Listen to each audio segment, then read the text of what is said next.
आज माढा तालुक्यातील टेंभुर्णी MIDC मध्ये गेल्या 18 तारखेला एक गुन्हा दाखल झाला आहे। त्यामध्ये रुमिनी कंपनीनं जवळपास 2000 टन लाकूड त्या ठिकाणी साठा केला आहे।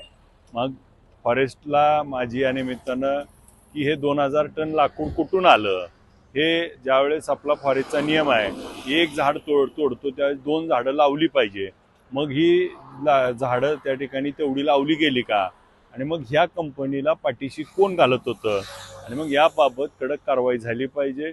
आज पेट्रोल डिझेलचे भाव आज त्या ठिकाणी एका बाजूला बघितलं तर गॅस इंधनाची परिस्थिती मोठी असताना अशा प्रकारे जर काही कारवाई त्या ठिकाणी प्रकार घडत असेल याच्यावर तातडीनं कारवाई झाली पाहिजे।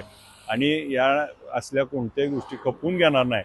22 जूनला अधिवेशन आहे, यामध्ये जर त्या ठिकाणी कडक कारवाई नाही झाली तर याचा उत्तर त्या ठिकाणी अधिवेशनात विधिमंडळात त्यांना द्यावं लागेल।